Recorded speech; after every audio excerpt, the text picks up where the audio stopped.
درود پاک پڑھنے کے بے شمار فضائل و برکات ہیں۔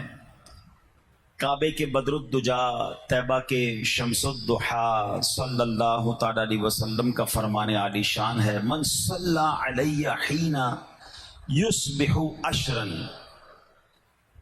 جس نے مجھ پر صبح 10 بار، وحین یمسی عشرا، اور جس نے شام 10 بار درود شریف پڑھے، ادرکتہ شفاعتی یوم القیامہ، اسے قیامت کے دن میری شفاعت ملے گی۔ اب 10 بار درود پاک صبح پڑھنے میں، 10 بار شام پڑھنے میں کتنی دیر لگتی ہے؟ یعنی اگر درود پاک کے فضائل کو جمع کریں نا تو عقل حیران ہو جاتی ہے کہ ہم جیسے گناہ گاروں کے لیے بخشش کا سامان، گناہ معاف کرنے کا وسیلہ کتنا آسان کر دیا گیا کہ تھوڑا سا عمل کریں اور گویا رحمتوں کی برسات شروع ہو جاتی ہے۔ تو ایسا لگتا ہے کہ اللہ کی رحمت تو چھما چھم برسنا چاہتی ہے، وہ ہے نا رحمت حق بہا نمی جوید۔ بہا فارسی کا لفظ ہے جس کے معنی قیمت۔ وہ لکھتے فارسی شاعر کہ اللہ کی رحمت قیمت طلب نہیں کرتی، رحمت حق بہا نمی جوید، رحمت حق بہانمی جوید، اللہ کی رحمت تو بہانے تلاش کرتی ہے، کسی طرح برس جائے۔ تو پھر کیوں نہ درود پاک پڑھتے رہا کریں۔ اور پھر شفاعت کا وعدہ ایک اور جگہ نبی پاک علیہ الصلوۃ والسلام فرماتے ہیں، جس کا مضمون ہے کہ جو کوئی شخص مجھ پر روزانہ 50 بار درود پاک پڑھے، کل بروز قیامت میں اس سے مصافحہ کروں گا۔ تو حضور بھائی کا پرابلم ہے، پیٹ کا پرابلم ہو گیا ہے، تو نبی پاک علیہ الصلوۃ والسلام نے علاج کیا بتایا؟ پیارے آقا نے فرمایا اسے شہد پلاؤ۔ گھر گئے، شہد پلایا، بیماری اور بڑھ گئی۔ پھر آیا حضور پیٹ صحیح نہیں ہوا ہے، فرمایا شہد پلاؤ۔ تیسری بار واپس آئے کہ حضور مسئلہ حل نہیں ہوا ہے بلکہ اور بڑھ گیا ہے، فرمایا شہد پلاؤ۔ جب چوتھی بار حاضر ہوئے نا کہ حضور ابھی تک مسئلہ حل نہیں ہوا، تو اللہ کے نبی علیہ السلام پتہ ہے کیا فرماتے ہیں؟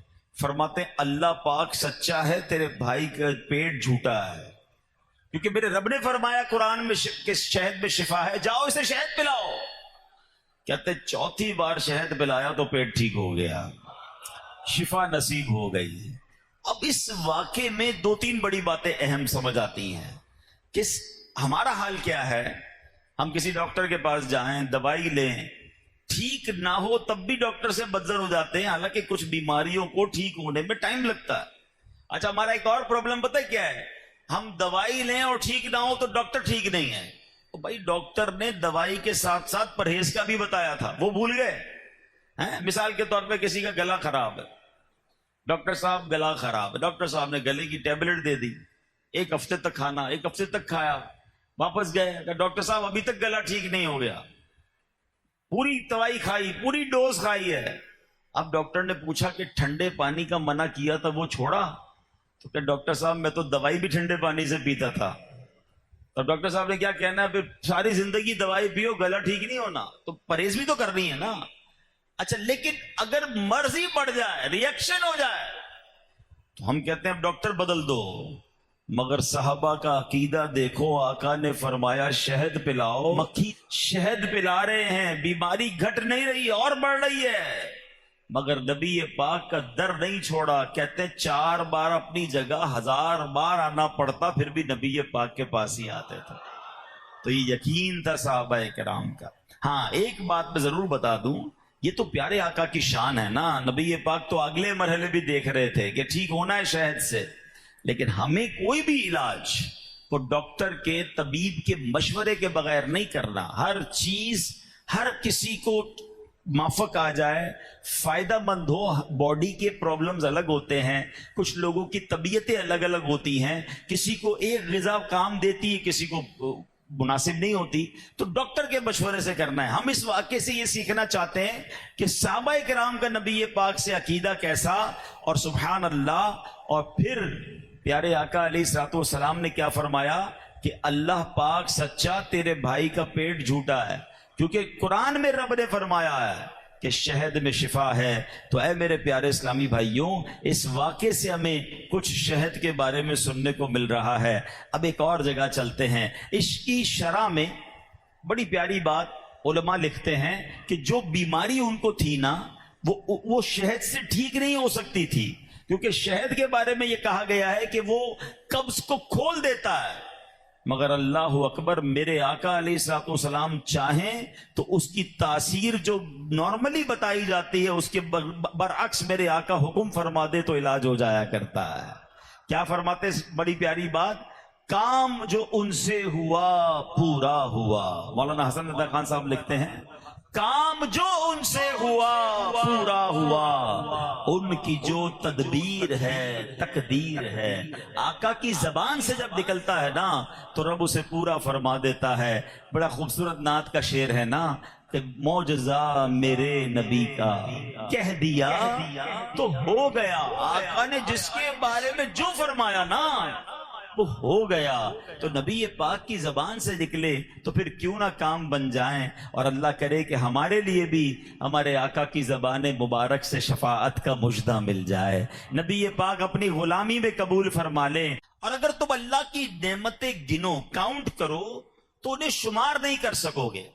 جنہوں نے آیت سنی ہے نعمتیں کے بارے میں جب بھی بیان ہوتا ہے نا تو نارملی ہم اپنے باڈی پارٹس پر غور کرتے ہیں، اور واقعی ہمارا جسم بھی اللہ کی اتنی بڑی نعمت ہے کہ اسی کو کاؤنٹ نہیں کر سکتے۔ آنکھیں، کان، ہاتھ، انگلیاں ہیں، آگے چلیں تو پیر، گردے، پھیپڑے، دل، کیا کیا رب نے نہیں دیا ہے اور بن مانگے دیا۔ یہ اتنی نعمتیں ہیں، اسی پر اگر میں بیان کرتا جاؤں کہ جناب یہ سانس کا اندر لینا اور باہر نکال دینا، پانی پی کر جناب یورین کو پاس کر دینا۔ ابھی میں پچھلے دنوں ڈائلیسس سینٹر کے لیے دورہ کرنے ہم گئے تھے، تو ڈائلیسس مشین کو پہلی بار میں نے بڑے کلوزلی سمجھا تو پتا چلا کہ باقاعدہ اتنی بڑی لاکھوں روپے کی مشین آتی ہے اور وہ گردے کا کام کرتی ہے۔ کام کیا کرتی ہے کہ خون جو ہے اس کے اندر جاتا ہے اور جناب وہ صاف ہو کر واپس جو ہے وہ باڈی میں آتا ہے۔ اللہ اکبر، کہ جو کڈنی کا وہ کام کرتی ہے، تو مجھے اندازہ ہوا کہ جو ہمارے گردے ہیں وہ اللہ نے کتنی بڑی ہمیں نعمت دی ہے۔ یعنی 20-20 لاکھ روپے، 25-25 لاکھ کی 4 گھنٹے ڈائلیسس کا پیشنٹ وہاں بیٹھتا ہے۔ بڑا تکلیف دہ عمل ہے، بڑی بڑی سوئیاں لگتی ہیں، اس کی رگوں کو کاٹ کر باقاعدہ ایک پورا سسٹم بنایا جاتا ہے۔ اللہ کسی دشمن کو بھی یہ بیماری نہ عطا فرمائے، ہماری نسلوں کو بھی اس بیماری سے دور فرمائے۔ مگر آپ غور کریں، صبح و شام میں پانی پی رہا ہوں، یورین بن کے نکل رہا ہے، صبح و شام میرا خون صاف ہو رہا ہے، یہ مشین بغیر رکے کام کر رہی ہے، مجھے کچھ بھی نہیں پتا۔ اللہ نے اتنی نعمتیں دی ہیں۔ مگر میرے پیارے اسلامی بھائیوں، آج میرا موضوع چونکہ کچھ اور ہے کہ اتنی ساری نعمتوں کے بعد بھی اگر غور کریں نا تو یہ تو ہم اپنے اندر ہی نعمتیں ڈھونڈ رہے ہیں۔ اس کائنات کے ذرے ذرے میں رب کی جو نعمتیں ہیں، بہت سارے کیڑے مکوڑے، یہ اللہ کی بہت بڑی نعمت ہے۔ ہمیں نہیں پتا کہ کس کا کیا کام ہے، پرندے، چرندے، تتلیاں، مکھیاں ہیں، یہ سب اللہ نے کس لیے بنایا؟ یہ ہمارے لیے بنایا ہے۔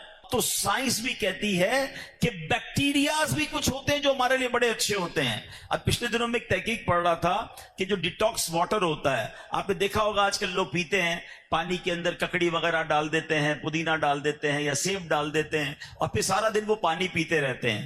تو بتایا جاتا ہے کہ یہ چیزیں ڈالنے کی وجہ سے ایک بیکٹیریا پیدا ہوتا ہے۔ بچپن سے ہم نے تو یہی سنا کہ بیکٹیریا بڑا نقصان دہ ہوتا ہے، فرمایا گڈ بیکٹیریا ہے۔ یہ بیکٹیریا جب پیٹ میں جاتا ہے تو آپ کے پیٹ کے ہاضمے کو بہتر کر دیتا ہے۔ اللہ کی شان دیکھیں کہ کس کا کیا کام ہے۔ اب ہمیں آہستہ آہستہ چیزیں سمجھ آ رہی ہیں، مگر میرے رب نے تو بنائی ہے نا۔ تو آپ غور کریں، اللہ کریم نے جو پوری کائنات زمین پر جو کچھ ہے کس کے لیے بنایا؟ اے اشرف المخلوقات، آپ کو مبارک ہو۔ اللہ قرآن میں فرماتا ہے هو الذی خلق لکم ما فی الارض جمیعا، وہی ہے جس نے جو کچھ زمین میں ہے سب تمہارے لیے بنایا ہے۔ ہمیں رب نے اپنے لیے بنایا ہے اور ہمارے لیے سب کچھ بنایا ہے۔ مگر مسئلہ یہ ہے کہ ہم سب کچھ کو حاصل کرنے میں کھو گئے، جس لیے رب نے بنایا تھا وہ بھول گئے، اللہ کی اطاعت بھول گئے، اللہ کی عبادت بھول گئے۔ یہ ساری کائنات ہمارے لیے بنائی ہے۔ بتایا جاتا ہے کہ پودے جتنے بھی ہیں ان میں پولینیشنز ہوتا ہے، مکھیاں ایک پودے پر بیٹھتی ہیں اور ان کے پیروں میں کچھ خاص قسم کے ذرات لگ جاتے ہیں، پھر یہ اڑ کے دوسرے پودے پہ بیٹھتی ہیں تو یہ ذرات ٹرانسپورٹ ہو جاتے ہیں، دوسرے پودے پہ پہنچتے ہیں، اور اس طرح یہ پودوں کی افزائش ہونا شروع ہوتی ہے۔ یہ سبزیاں، یہ فروٹ، یہ جتنے پودے ہیں یہ اس طرح ٹرانسپورٹ سسٹم کے ذریعے یہ بڑھتے چلے جاتے ہیں اور ان کی نسل بھی بڑھتی ہے۔ اگر یہ رک جائے سسٹم تو بتایا جاتا ہے کہ عالمی ادارہ خوراک کے مطابق دنیا میں پودوں کی 80% پیداوار شہد کی مکھیاں اور تتلیاں بنتی ہیں۔ یہ جو ٹرانسپورٹ ہو رہی ہوتی ہے ایک پودے سے دوسرے پودے سے تیسرے، فرمائے یہ اس کے اندر جو ذرات ہیں ٹرانسپورٹ کرتی ہیں۔ 80% پودوں کی نشو و نما کی وجہ شہد کی مکھیاں اور تتلیاں ہوتی ہیں۔ اور اب آپ ذرا غور کریں، یہ میرے بزرگ بیٹھے ہیں جو میری ایج کے اب اس سے بڑی عمر کے ہیں، ہم نے اپنے بچپن میں اپنے گھروں کے پاس تتلیاں اڑتے دیکھی تھی۔ ہم نے اپنے بچپن میں جناب گھر کے باہر درخت لگا ہوتا تھا، اس پر شہد کا چھتا ہوتا تھا۔ ابھی آج کی جنریشن نے تو شاید کراچی میں کوئی چھتا بھی نہیں دیکھا، تتلیاں بھی شاید ٹی وی پر یا ویڈیو پر دیکھی ہوں گی۔ ہم اسکول میں جاتے تھے، ہمارے اسکول میں پودے لگے ہوتے تھے، وہاں تتلیاں ہوتی تھی۔ یہ سب کہاں چلی گئیں؟ یہ اس کی بڑی وجہ یہ ہے، ہم اس دنیا میں پہلے ایک بات سمجھ لیں، اللہ نے یہ زمین صرف انسانوں کے لیے نہیں بنائی ہے، یہ بہت ساری مخلوق کی یوں سمجھیے زمین ہے۔ یہاں پرندوں کے لیے بھی گھر ہیں، پرندوں کا بھی اس میں اسٹیک ہے نا جناب، یہاں جانور بھی رہتے ہیں، یہاں تتلیاں بھی رہتی ہیں، یہاں پکھیاں بھی رہتی ہیں۔ ہم سمجھ رہے سب کچھ ہمارا ہے، توڑ دو سارے درخت کاٹ دیے۔ سبھی سوچا درخت پہ کون رہتا ہے؟ اللہ نہ کرے کسی کا گھر گرا دو، کتنی تکلیف ہوگی۔ ہم یہ سوچتے نہیں کہ ایک درخت گرا کر پتہ نہیں کتنے 100 پرندوں کا گھر ہم نے ختم کر دیا، کتنی مکھیوں کی یہاں رہائش تھی وہ ہم نے ختم کر دی، اور ایک دو نہیں پورے باغ ختم کرتے جا رہے ہیں۔ جناب ہمارا کراچی شہر، کبھی جہاز میں آئے نا کراچی تو آپ کو اندازہ ہوگا کہ ایسا لگتا ہے کانکریٹ کا جنگل ہے، صرف عمارتیں ہی عمارتیں، گرین نام کی درخت نام کی کوئی چیز اوپر سے نظر ہی نہیں آتی ہے۔ میں دنیا بھر میں سفر کرتا ہوں یار، جہاز اترنے سے پہلے جب ہم ملک کھڑکی سے نیچے دیکھتے ہیں نا تو آدھا ملک گرین نظر آتا ہے، ہر طرف سبزہ ہے، پھر بیچ میں کچھ مکان ہوتے ہیں۔ ہمارے یہاں تو کانسیپٹ ہی ختم ہو گیا ہے کہ درخت کا کیا کرنا ہے، پودوں کا کیا کرنا ہے۔ پہلے ہر گھر کے باہر کوئی پودا لگتا تھا، لوگ اپنی کھڑکیوں میں پودے اگاتے تھے، اور ہم سمجھتے جناب یہ صرف خوبصورتی نہیں، یہ ایکو سسٹم ہے، یہ اللہ کی مخلوق کو دعوت دیتی ہے آپ کے پاس، یہ مخلوق شہروں میں آتی ہے، رہتی ہے، ورنہ آہستہ آہستہ یہ مخلوق ختم ہوتی جا رہی ہے۔ اور پھر یہ جو گرمی بڑھ رہی ہے اس کی بھی بڑی وجہ یہی بتائی جاتی ہے کہ جناب جو گلوبل کلائمیٹ چینج ہے اس کی بڑی وجہ یہ ہے کہ بڑی تیزی سے دنیا میں درخت کٹ رہے ہیں، فارسٹ کم ہو رہے ہیں، باغات کم ہو رہے ہیں، اور اس کی بنا پر یہ آپ دیکھیں کتنی گرمی پڑتی جاتی ہے۔ تو اللہ کرے کہ یہ بات ہمیں سمجھ آئے اچھی نیتوں کے ساتھ۔ اب آپ غور کریں، سائنس یہ کہتی ہے تو لوگ کہتے ہیں یار یہ بات بڑی اچھی کر رہے ہیں، ارے میں سائنس کی بعد میں مانوں، پہلے اپنے نبی علیہ الصلوۃ والسلام کی بات مانوں کہ میرے آقا فرماتے جس کا مضمون ہے کہ درخت لگاؤ یہ صدقہ جاریہ ہے، جب تک اس سے مخلوق فائدہ اٹھائے گی، پرندے فائدہ اٹھائیں، حدیث کے الفاظ ہیں اللہ کی کوئی بھی مخلوق فائدہ اٹھائے گی لگانے والے کو اس کا ثواب ملتا رہے گا۔ میرے آقا نے خود اپنے ہاتھوں سے پودے لگائے ہیں شجر کاری یہ نبی پاک کا طریقہ ہے، تو مسلمان کے لیے تو یہی کافی تھا، سائنس بتاتی نہ بتاتی ہم بھی سنت پر عمل کرتے، ہم خوشحال رہتے، ہمارے بچے پرندوں کو دیکھتے، ہم صبح اٹھتے تھے کراچی میں ہمیں کوئل کی آواز آتی تھی، ہمیں بڑے اچھے اچھے پرندوں کی آواز آتی تھی۔ اب وہ ساری آوازیں پتہ نہیں کہاں گئیں، کیونکہ ہم نے درخت کاٹ کاٹ کے ان مخلوقوں کو اپنے آپ سے دور کر دیا۔ تو اے میرے پیارے اسلامی بھائیوں، میں صرف کراچی کی بات نہیں کر رہا، آپ سب سے یہ گزارش کروں گا کہ اللہ کی ان مخلوق کی قدر کیجئے، یہ رب نے کائنات کو ہماری خدمت کے لیے بنایا ہے۔ اگر ہم ان چیزوں کو دور کرتے چلے جائیں گے اس کا نقصان ہمیں اٹھانا پڑ رہا ہے اور آگے بھی جا کر اٹھانا پڑ سکتا ہے۔ اب آؤ، میرے رب نے قرآن میں شہد کی مکھی کو نصیحت کی۔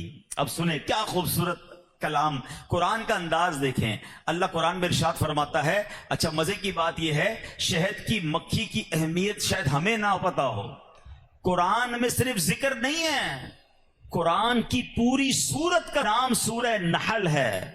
نحل کہتے ہیں شہد کی مکھی کو، اور یہ 14ویں پارے میں سورت موجود ہے. اللہ قرآن میں فرماتا ہے وَأَوْحَى رَبُّكَ إِلَى النَّحْلِ أَنِ اتَّخِذِي مِنَ الْجِبَالِ بُيُوتًا وَمِنَ الشَّجَرِ وَمِمَّا يَعْرِشُونَ، اور تمہارے رب نے شہد کی مکھی کے دل میں یہ بات ڈال دی کہ پہاڑوں میں اور درختوں میں اور چھتوں میں گھر بناؤ. اللہ نے یہ بات ان کے دلوں میں ڈالی ہے کہ کہاں گھر بنانے؟ پہاڑوں میں، چھتوں میں اور گھروں میں. ثم کلی من کل الثمرات فاسلکی سبل ربک ذللا، اور فرمایا پھر ہر قسم کے پھلوں میں سے کھاؤ اور اپنے رب کے بنائے ہوئے نرم اور آسان راستوں پر چلتی رہو. پھر آگے کیا فرمایا؟ یخرج من بطونها شراب مختلف الوانه فیہ شفاء للناس، اس کے پیٹ سے ایک پینے کی رنگ برنگی چیز نکلتی ہے، اس میں لوگوں کے لیے شفا ہے. ان فی ذلک لآیات لقوم یتفکرون، فرمایا بے شک اس میں غور و فکر کرنے والوں کے لیے نشانیاں ہیں. اللہ اکبر. سائنس حیران ہے. یہ قرآن کا یوں سمجھیے اشارہ ہے کہ اس میں تحقیق کرو، اس میں ریسرچ کرو، اس میں غور و فکر کرو، تمہیں اللہ کی قدرت کے ایسے ایسے نظارے ملیں گے. آج بھی عقلیں حیران ہیں. اگر فقط شہد بنانے کا فلسفہ سمجھ لیا جائے، اس میں مکھیوں کو اللہ نے کیسی کمال کی حکمت عطا فرمائی یہ سمجھ لے تو انسان حیران ہو جاتا ہے کہ جو رب مکھی کے اندر یہ پورا نظام داخل کر سکتا ہے وہ کیسا قادر مطلق ہے، وہ اس کائنات کا نظام کیسا چلانے والا ہے. اب ذرا غور سے سنتے جائیے اور اللہ کی قدرت کو سمجھتے بھی جائیے، جھومتے بھی جائیے کہ میرا رب کیسا باکمال اور کس طرح کمال کو پیدا کرنے والا ہے. علامہ دمیری رحمت اللہ تعالی لکھتے ہیں شہد کی مکھیاں انتہائی ہوشیار اور عقل مند ہوتی ہیں. انہیں سال کے موسموں کی بھی واقفیت ہوتی ہے، یہ بالکل کلائمیٹ کو بھی سمجھ رہی ہوتی ہیں. بارش آنے والی ہے اس کا انہیں پہلے سے اندازہ ہو جاتا ہے. یہ ماہر انجینئر ہوتی ہیں، معمار ہوتی ہیں. فرمایا اپنا چھتا خود بناتی ہیں، اور یہ چھتا 1000 خانوں پر مشتمل ہوتا ہے. اس کے باکسز ہوتے ہیں اور ہر باکس 6 کونوں والا ہوتا ہے. اور جو جیومیٹری کے اسٹوڈنٹ ہیں، سائنسدان بتاتے ہیں، جیومیٹری کے اسٹوڈنٹ بتاتے ہیں کہ جب 6 خانوں والا آپ کوئی بھی باکس بنائیں گے وہ سب سے کم جگہ گھیرے گا، یعنی پورا آپ کی جگہ یوز میں آئے گی، کوئی جگہ ضائع نہیں ہوگی. تو 6 کونوں والا یہ کھانا بناتی ہیں، باکس بناتی ہیں.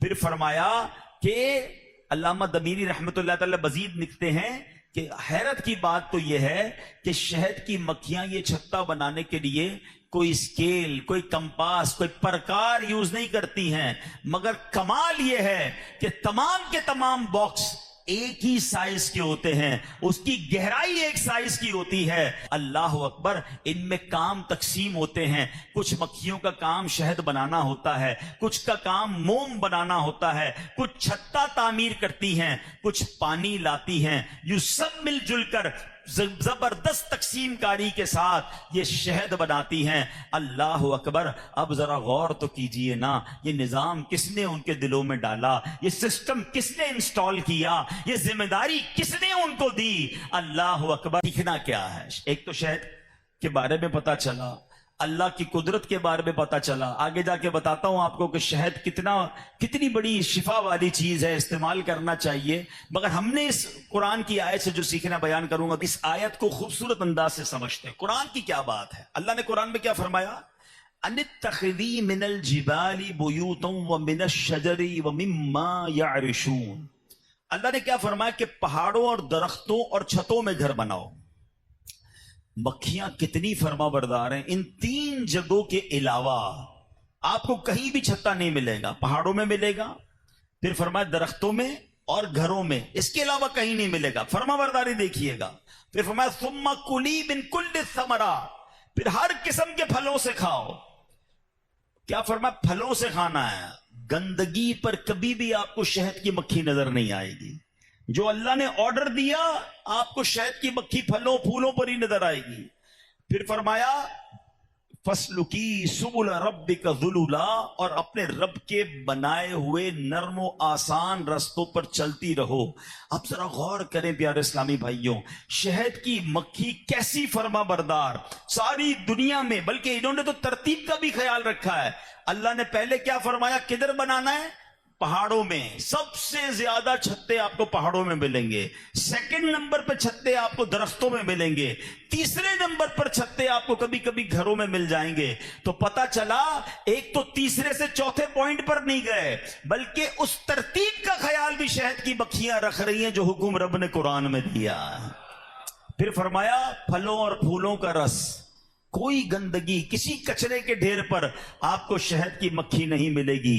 علماء کہتے ہیں جو شہد کی مکھی اللہ کی ایسی فرما برداری کر رہی ہے، جو آرڈر دیا ہے اس کو پورا کر رہی ہے، تو اس کا صلہ کیا ملا کہ اللہ نے پھر اس کے اندر کیا بنایا، یخرجو من بطونها شراب مختلف الوانہ فیہ شفاء للناس، اس کے پیٹ سے ایک پینے کی رنگ برنگی چیز نکلتی ہے جو لوگوں کے لیے شفا ہے۔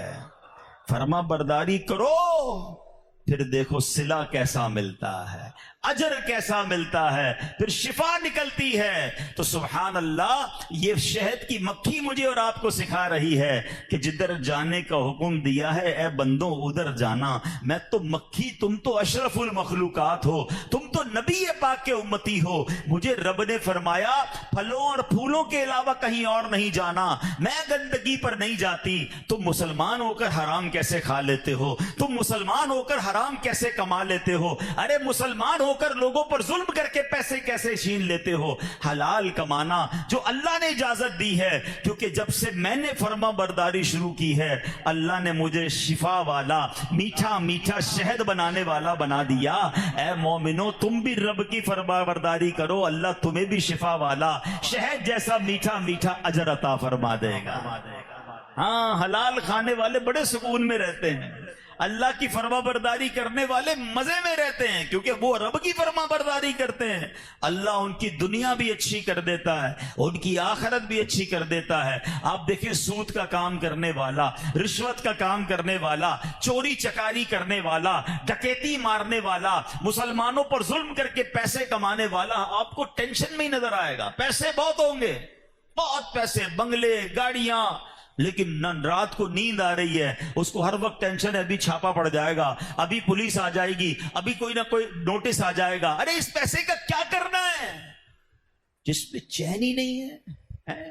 بہت خوبصورت مثال علماء نے دی کہ دیکھو، کھانے میں بھی شہد کی مکھی وہی کھاتی جو رب نے بتایا، چلتی بھی اسی راستوں پر جس پہ رب نے بتایا ہے، اور گھر بھی وہی بناتی جہاں رب نے بتایا۔ تو اللہ نے صلے میں کیا دیا، ساری دنیا کی مکھیاں ایک طرف، شہد کی مکھی کیسی مبارک کہ اس کا ذکر قرآن میں فرما دیا اور اس کو شفا والا شہد عطا فرما دیا۔ یہ میسج ہے ہم سب کے لیے کہ جو رب نے فرمایا ہے تم ویسی زندگی گزار لو، اللہ تمہاری دنیا بھی اچھی کر دے گا، تمہاری آخرت بھی اچھی کر دے گا۔ اللہ اکبر۔ اب شہد کا کمال دیکھو، یہ جو شفا والا فرمایا نا، طبی تحقیقات کے مطابق شہد میں آئرن اور وٹامنز اور اینٹی آکسیڈنٹ پائے جاتے ہیں۔ انہی خصوصیات کی وجہ سے شہد کو سپر فوڈ کہا جاتا ہے۔ شہد آواز کو صاف کرتا ہے، بینائی کو، آئی سائٹ کو تیز کرتا ہے اور بھوک کو بڑھاتا ہے، زخم کو ٹھیک کرتا ہے اور تازہ گوشت باڈی میں پیدا کرتا ہے۔ جسم کا رنگ جو ہے، وہ کلر جو ہے وہ فیئر ہونے لگ جاتا ہے، نکھرنے لگ جاتا ہے۔ عقل زیادہ کرتا ہے، کھانسی اور جریان کو ختم کرتا ہے، چربی کو کم کرتا ہے۔ شہد کے استعمال سے کولیسٹرول لیول میں کمی آتی ہے، ہائی بلڈ پریشر میں بہتری آتی ہے، سر کی خشکی کا خاتمہ کرتا ہے اور وزن میں کمی لاتا ہے۔ اب اللہ کی قدرت کا ایک اور نظارہ، میرے لیے بالکل نئی معلومات تھی، حالانکہ میں نے شہد پہ بہت ریسرچ کی ہے، مگر یہ جو میں نے آج پڑھا، یہ اور کم، اور کہتے نا محبت رب سے اور بڑھ گئی، میرے رب کی قدرت کے نظارے۔ اب ذرا سنیے، یہ تو ہم کو پتا ہے کہ شہد کی مکھیاں مختلف پھلوں اور پھولوں کا رس چوس کے آتی ہیں، کوئی کڑوا بھی ہوتا ہے، کوئی میٹھا بھی ہوتا ہے۔ جب یہ شہد کے چھتے میں جمع ہوتی ہے نا، تو اللہ پاک نے ہر کے پیٹ میں ایک تھیلی بنائی ہے، ٹھیک ہے، اس کو کراپ کہتے ہیں۔ اپنے وزن سے زیادہ وہ رس چوس لیتی ہے اور اس کو ٹرانسپورٹ کر کے اپنے چھتے تک لے آتی ہے. جب وہ چھتے میں آ جاتی ہے تو یہ سارا کا سارا رس جو ہے یہ شہد کی مکھیاں ایک دوسرے کے منہ میں ڈالتی ہیں. یہ ایسا نہیں کہ اس باکس میں ڈال دیتی ہے, سب ایک دوسرے کے اندر روٹیٹ کرتی ہیں. اور اس کی وجہ یہ ہے کہ ان کے جو منہ کے اندر, میں نے کہا تھا نا, کچھ بیکٹیریا, کچھ انزائمز کام کے ہوتے ہیں. ہنی اسٹمک میں موجود جو انزائمز ہوتے ہیں وہ رس کو توڑ کر اس کو گلوکوز اور فرکٹوز میں تبدیل کر دیتے ہیں.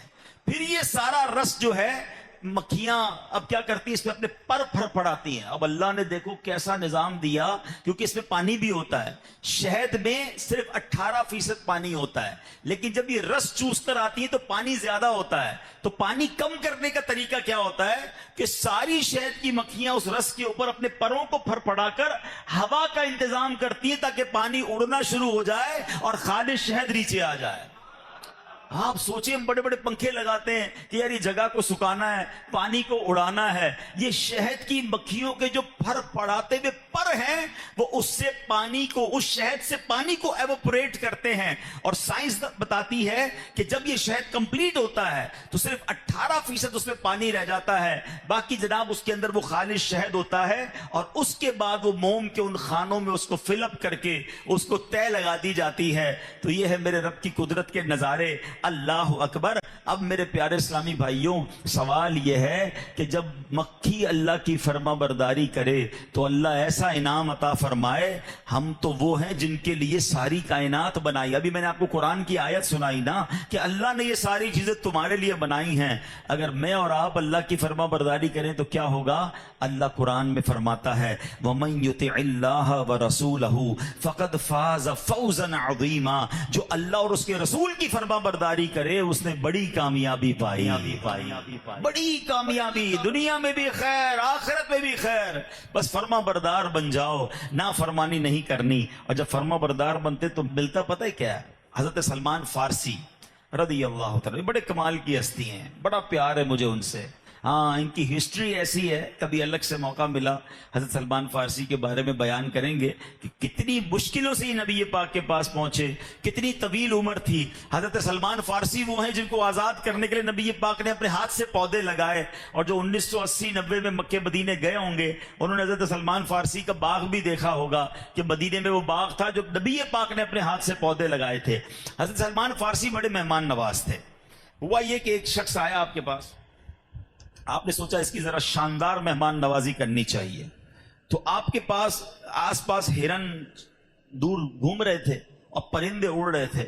تو آپ نے پتہ کیا کہا, اے ہرنیوں اور پرندوں, تم میں سے ایک پرندہ اور ایک ہرن میرے پاس آ جائے, مجھے اپنے مہمان کی مہمان نوازی کرنی ہے. تھوڑی دیر ہوئی تو ایک پرندہ اور ایک ہرن سر جھکائے آ گیا اور آپ نے اس کو ذبح کیا اور مہمان نوازی کی. تو جو مہمان تھا وہ حیران ہو گیا, کہتا حضرت یہ کیسے ممکن ہے کہ آپ کے کہنے پر ہرن اور پرندہ خود قربان ہونے کے لیے آ گیا. صحابی رسول حضرت سلمان فارسی رضی اللہ عنہ کو سب جواب سنو. آپ کہتے تمہیں حیرانی ہو رہی ہے, کیا تم نے کوئی ایسا بندہ دیکھا ہے جو اپنے رب کی اطاعت کرتا ہو مگر یہ چیزیں جو رب نے اس کی خدمت کے لیے بنائی ہیں وہ اس کی اطاعت نہ کرے؟ یعنی اگر بندہ رب کی اطاعت کرے تو پھر ساری دنیا اس کی اطاعت کرتی ہے. رب کو راضی کرے اللہ سب کو راضی کر دیتا ہے. دنیا اس بندے کے پیچھے بھاگتی ہے جو اپنے رب کو راضی کرتا ہے. ہمارا پرابلم یہی ہے, ہم دنیا کو راضی کرنے کے چکر میں رب کو ناراض کر رہے ہیں. آپ دیکھیں نا اللہ والوں, اچھا اس کو آج کے دور میں سمجھ لیں, آج کے دور میں سمجھ لیتے نا, جو لوگ اللہ کے نیک بندے ہوتے ہیں ساری دنیا ان کے پیچھے ہوتی نہیں ہوتی, خدمت کرنے کے لوگ آگے پیچھے گھوم رہے ہوتے کیونکہ اللہ والے ہیں. آج مزارات اولیاء پر دیکھے نا دنیا کہاں کہاں سے آتی ہے. ارے انہوں نے رب کو راضی کیا, رب نے سب کو راضی کر دیا. ہمارا پرابلم یہ, کیا کمال کی بات کی حضرت سلمان فارسی نے کوئی ایسا بندہ دیکھا ہے, کیا کہتے ہیں, تم نے کوئی ایسا بندہ دیکھا جو رب کو راضی کرے اور مخلوق اس کی خدمت نہ کرے؟ اس کا مطلب یہ ہے کہ بس اللہ کو راضی کرنا ہے. اے میرے پیارے اسلامی بھائیوں, اب ذرا شہد کی مکھی کا فارمولا سنانا. اب کمال کی حدیثیں, یقین کریں مزے کو مزہ آ گیا, شہد جیسا منہ میٹھا ہو گیا. نبی یہ پاک کا فرمان سنیں, آقا فرماتے مثل بلال ہائے ہائے، حضرت بلال سے ویسے ہی ہم سب کو بڑی محبت ہے، آج ہم سب کی محبت میں اور اضافہ ہونے والا ہے۔ ہاں، حضرت بلال کے بارے میں نبی پاک نے کیا فرمایا؟ مثل بلال کا مثل نحلۃ، فرمایا بلال کی مثال شہد کی مکھی جیسی ہے۔ ایسا کیوں فرمایا؟ فرماتے ہیں دونوں کی آپس میں مماثلت پتہ ہے کیا ہے؟ شہد کی مکھی اور بلال کی۔ کہا دونوں، شہد کی مکھی کڑوا رس بھی چوستی ہے، میٹھا رس بھی چوستی ہے، مگر نتیجہ جو نکلتا ہے نا وہ بڑا میٹھا ہوتا ہے۔ اسی طرح بلال کی شان یہ ہے، میٹھا رویہ اپناؤ تب بھی میٹھا جواب دیتے ہیں، کڑوی بات کرو تب بھی بلال میٹھا ہی جواب دیتے ہیں۔ ہاں، یہ سمجھنا ہے حضرت بلال کے اخلاق کیسے؟ پیار سے بات کرو تب بھی پیار سے جواب ہے، اور ٹیڑھی بات کوئی کر رہا ہے، مزاج کے خلاف کر رہا ہے، پھر بھی میٹھا جواب ہے۔ آقا فرماتے بلال کی مثال ایسی ہے جیسے شہد کی مکھی کی مثال ہے۔ اللہ کرے ہم بھی ایسے ہو جائیں۔ ہمارے یہاں تو فارمولہ ہی الگ ہے، لوگ کہتے ہیں جناب ہم شریف کے ساتھ شریف ہیں، بدماش کے ساتھ بدماش ہے۔ ارے بندہ بولے یہ فارمولہ کدھر سے آیا بھائی؟ شریف کے ساتھ شریف اور بدماش کے ساتھ بدماش نہیں۔ مسلمان اچھا مومن شریف کے ساتھ بھی شریف ہوتا ہے، بدماش کے ساتھ بھی شریف ہوتا ہے۔ جبھی تو بدماش توبہ کرے گا نا، آپ بھی بدماش بن جاؤ گے، آپ بھی آستینے چڑھاؤ گے، آپ بھی گالیاں نکالو گے، آپ بھی تو تڑاک کرو گے، تو فرق کیا رہا اس میں اور آپ میں؟ نہیں نہیں، یہ پیاری مثال یاد رکھنا، شہد کی مکھی کڑوا بھی چوستی ہے، میٹھا بھی چوستی ہے، مگر نکلتا کیا ہے؟ میٹھا۔ اب آپ سوچ لو ہمارے اندر سے کیا نکلتا ہے؟ ہمیں کوئی مسکرا کر ملے، اچھا ماشاءاللہ کیسے ہیں، تحفہ دے تو ہم کہ مرحبا آپ ٹھیک ہیں، سب ٹھیک ہے۔ ذرا کوئی ٹیڑھی بات کرے، ارے بندے کا رنگ ہی بدل جاتا ہے۔ ہمیں تجربہ ہوا یار، کبھی کبھی ایسا اچھا خاصا داڑھی والا نیک نمازی جب اس کو غصہ آتا ہے نا، بندہ حیران ہو جاتا ہے، بندہ ہی چینج ہو جاتا ہے، منہ سے گالیاں اول فول، منہ لال، لڑنے جھگڑ گریبان کھول دیا۔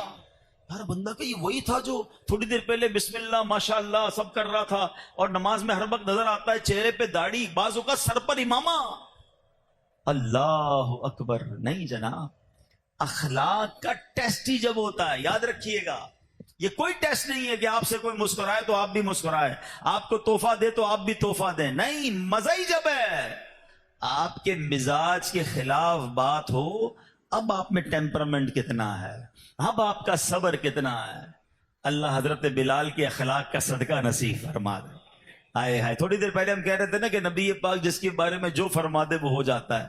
اللہ کرے ایک پیارے آقا فرمائے کہ ہماری مثال بھی ایسی جیسے شہد کی مکھی جیسی مثال ہے، اللہ ایسا بنا دے۔ آگے سنیں، اب فرمایا ایک مرتبہ ایک شخص جو ہے حضرت خواجہ غریب نواز رحمت اللہ تعالی کی بارگاہ میں حاضر ہوا، عرض کی حضور مجھے آپ کی خدمت میں حاضر ہونے کی تمنا ہے، اور آج یہ نعمت مجھے مل گئی ہے، بڑا ارمان پورا ہو گیا۔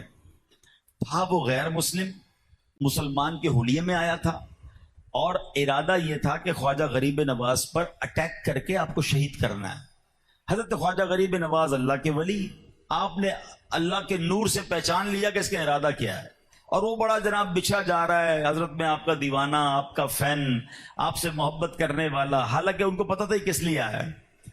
تو خواجہ غریب نواز نے ڈائریکٹ کہا کہ جس نیت سے آئے ہو نا وہ کام کر لو۔ اللہ اکبر! وہ تو لرزنے لگ گیا، اس کو سمجھ آ گئی کہ حضرت کو پہچان لیا کہ میں تو خنجر چھپا کے لایا ہوں۔ خنجر زمین پہ پھینکا، تھر تھر کانپنے لگا، کہ حضرت معاف کر دیں، میرا ارادہ یہ نہیں تھا، مجھے کسی نے ورغلا کے بھیجا، فلاں بندے نے پیسے دیے کہ آپ پر جا کر اٹیک کرنا ہے۔ اب جب خواجہ غریب نواز کے سامنے اس نے کسی کا نام لیا نا، تو خواجہ صاحب نے فرمایا کسی کا نام مت لو، کسی کا راز مت کھولو۔ اب جب اس نے غیر مسلم نے یہ دیکھا کہ مسلمان ایسے ہوتے ہیں، اللہ والے ایسے ہوتے ہیں، غیر مسلم نے جب یہ دیکھا تو کلمہ پڑھ کر وہ مسلمان ہو گیا، اور خواجہ غریب نواز کے غلاموں میں شامل ہو گیا۔ کڑوا ملا، نکلا کیا بتاؤ نا؟ حضرت بلال کا صدقہ ملا نا غریب نواز کو، قاتل آیا تھا مگر آپ نے اسے معاف کر دیا۔ اچھا، نعت کے شعر ہم سب کو یاد ہیں، سلام اس پر کہ جس نے گالیاں سن کر، مل کے پڑھو نا، سلام اس پر کہ جس نے گالیاں سن کر سلام اس پر کہ جس نے خون کے پیاسوں کو کمائیں دی، خون کے پیاسوں کو معاف کیا، گالیاں سن کر دعائیں دی، دشمن آ جائے تو ہاں سب کو یاد ہے چادر بھی بچھا دیتے ہیں، گالیاں دیتا ہے کوئی تو دعا دیتے ہیں، بس نعت تک، ہم کو تو کوئی گالی دے اس کو ایک یاد ہے، مجھے 7 یاد ہیں، میں بتاؤں گا اس کے خاندان تک کو سیدھا کر کے آؤں گا، ہے کوئی پتھر ایک تو مارے میں گھر توڑ کے آ جاؤں گا، اس کا اینٹ کا جواب پتھر سے، ٹٹ فار ٹٹ، کمال ہے یار۔ اچھا نعتیں سب پڑھ رہے، سلام آقا کو کر رہے ہیں، لڑائی ہم روز کر رہے ہیں، او بھائی ہم بھی تو سیکھے، جانی دشمنوں کو معاف کیا اللہ والوں نے، خواجہ غریب نواز کو قتل کرنے آیا ہے نا، کیا پیارا، مجھے مزہ آ گیا، یقین کریں میں دوبارہ پڑھتا ہوں حدیث، دوبارہ پڑھتا ہوں، اللہ اس کی مٹھاس ایسی پیاری ہے کہ آقا علیہ الصلوۃ والسلام فرماتے ہیں کیا کمال کی حدیث ہے، فرماتے ہیں مثل بلال کا مثل نحلۃ، بلال کی مثال ایسی ہے جیسے شہد کی مکھی جیسی ہے، غدت تأکل من الحلو والمر، فرمایا کہ شہد کی مکھی کی کیوں ہے کہ کڑوے پھولوں کا رس بھی چوستی ہے اور میٹھے بھی چوستی ہے، ثم هو حلو كله، مگر جو نتیجہ نکلتا ہے وہ سارے کا سارا میٹھا ہی ہوتا ہے۔ اللہ ایسا بنا دے، اللہ ایسا بنا دے۔ میں نے کہا نا 2 حدیثیں سنانی ہیں، اب دوسرا سنو، اسی شہد کی مکھی سے کیا سیکھنے کو مل رہا ہے۔ نبی پاک فرماتے ہیں ان مثل المؤمنی کا مثل النحلہ، وہ تو حضرت بلال کو کہا نا، اب مومنوں آپ کے لیے بھی کہا ہے، اچھے مومن بننا ہے، آقا فرماتے مسلمان کی مثال شہد کی مکھی جیسی ہے۔ دونوں میں مماثلت کیا ہے، واٹ از دا کمپیریزن، کیا سملیرٹی ہے، فرمایا اکلت طیباً ووضعت طیباً، شہد کی مکھی صرف اور صرف پاک کھاتی ہے اور جو نکالتی ہے وہ بھی پاک ہی ہوتا ہے، فوقعت فلم تکسر ولم تفسد، جس شاخ پر اپنا چھتا بنا لیتی ہے اسے توڑتی ہے نہ وہاں فساد پھیلاتی ہے۔ اللہ اکبر، کیا اللہ کی مخلوق ہے، اور نبی پاک کی مثال کیسی دینے کا انداز ہے۔ اب سوچ لو کہ بندہ مومن کون ہوتا ہے، حلال و طیب ہی کھاتا ہے، اور اس کے نتیجے میں جو طاقت ملتی ہے، جو اسے قوت ملتی ہے، اس کے ذریعے اخلاق و کردار سے وہ مسلمان اچھا کردار پیش کرتا ہے، وہ پاک اور طیب کردار ہوتا ہے۔ بندہ مومن جہاں ٹھہرتا ہے، جس شہر میں رہتا ہے، جس محلے میں رہتا ہے، وہاں فساد نہیں پھیلاتا، وہاں جھگڑا نہیں پھیلاتا۔ یہی شہد کی مکھی کرتی ہے نا، جس درخت پر چھتا ہو وہ درخت کو فساد نہیں پھیلاتی۔ اب ہم غور کر لیں، کیا ہم پاک کھاتے ہیں؟ اور جو کھانے کے بعد طاقت ملتی ہے وہ طاقت میں کردار اچھا اپناتے ہیں یا بدماشی کرتے ہیں؟ اور جس محلے میں، جس شہر میں، جس ملک میں رہتے ہیں، یا اس ملک میں فساد پھیلاتے ہیں، یا اس محلے اور اس ملک میں ہماری وجہ سے امن و سکون ہے، ہماری وجہ سے خوشیاں ہیں۔ یقین کریں یہ ایک حدیث بہت کچھ سکھا رہی ہے۔ there are brilliant messages، اگر سمجھنے والا ہو تو سمجھ جائے کہ کم از کم یار میں شہد کی مکھی جیسا تو بن جاؤں، کہ آقا نے فرمایا بندہ مومن وہ ہوتا ہے جیسے شہد کی مکھی ہوتی ہے۔ پہلی نیت یہ کر لیں کہ آج کے بعد حرام نہیں کھائیں گے انشاءاللہ، حرام روزی کے قریب بھی نہیں جائیں گے۔ یار کتا بھی کھانے سے پہلے سونگتا ہے کہ یار یہ آیا کدھر سے، ہڈی بھی سونگے، ڈائریکٹ نہیں کھائے گا۔ ہم نہیں چیک کریں گے حلال کھا رہا ہوں حرام کھا رہا ہوں، ہیں بڑی بڑی دل کو کدھر ٹچ کرنے والی پوسٹ پڑی تھی ایک بار سوشل میڈیا پہ، ہیں کسی غیر مسلم ملک میں کوئی گیا اور جا کر اس کو کہا یار مجھے آپ سے مال لینا ہے، اچھا اس مال پر ہے نا ریٹ غلط لکھ دو، میڈ ان فلاں کی مہر لگا دو، ساری ملاوٹیں کروائیں اس سے، انگریز تھا وہ اس سے۔ اور آخر میں لنچ ٹائم ہوا تو کہتا ہے کھانا کھانا ہے، کھانا مجھے حلال کھانا ہے۔ کون سے حلال ریسٹورنٹ میں کھانا ملے گا، ہم آپ کا کھانا نہیں کھا سکتے۔ تو اس انگریز نے کہا کہ تمہارے مذہب میں صرف گوشت حلال کھانا ہی ہے یا روزی بھی حلال کھانا ہے؟ یعنی ہم کسی کو کہیں نا سور کھاؤ، اللہ اللہ اللہ کیسی باتیں کر رہے ہو، ہم مسلمان سور کیسے کھائیں گے، جھوٹ بول کر کاروبار کر لیں گے۔ تو یہ تو حلال تھوڑی، یہ بھی تو حرام ہے۔ رشوت لے کر جو کھا رہا ہے تو وہ کیا کھا رہا ہے، حلال کھا رہا ہے۔ کسی کا مال چھین کر، دھوکہ دے کر، غلط مال بیچ کر، کتنے طریقوں سے لوگ حرام کما رہے ہیں۔ وہ حرام سارے کمانے والوں کو بولو حرام کھاؤ تو نہیں، غیر ذبیحہ نہیں کھائیں گے، مسلمانوں کا کھائیں گے. بھائی وہ بھی بالکل ٹھیک ہے، پاک ہی کھانا ہے، مگر جن پیسوں سے خریدنا ہے نا وہ بھی پاک ہونے چاہیے، وہ بھی حلال ہونے چاہیے، وہ روزی بھی حلال ہونی چاہیے.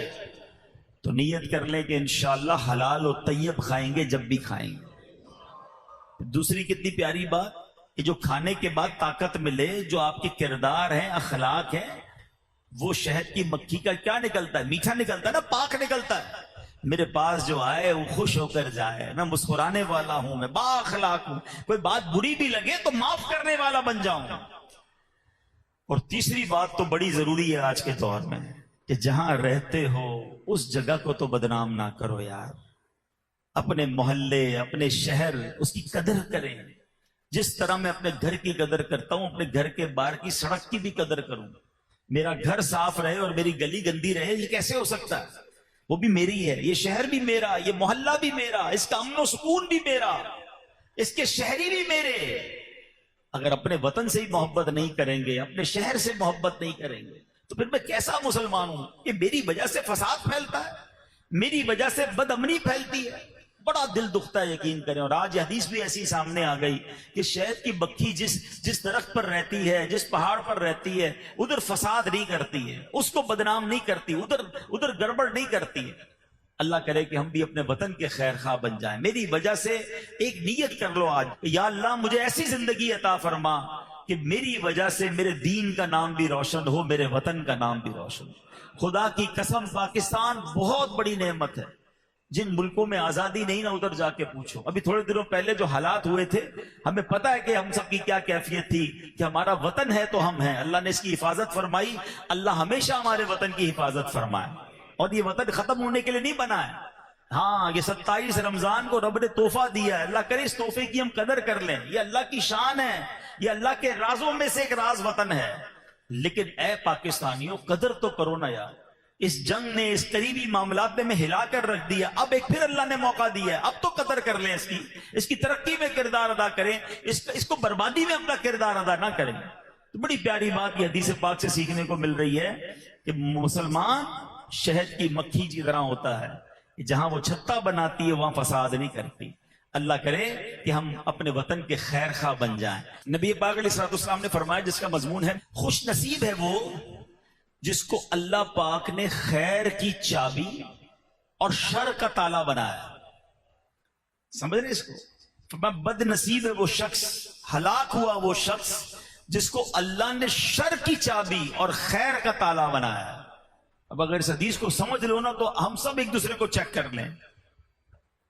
خوش نصیب کون ہے؟ خیر کی چابی، یعنی وہ جدھر جاتا ہے نا خیر پھیلتی ہے، اچھائی پھیلتی ہے، لوگوں کو سہولت ملتی ہے، ایوری بڈی بیکم ریلیکسڈ، نیکی پھیل رہی ہے اور برائی بند ہوتی ہے.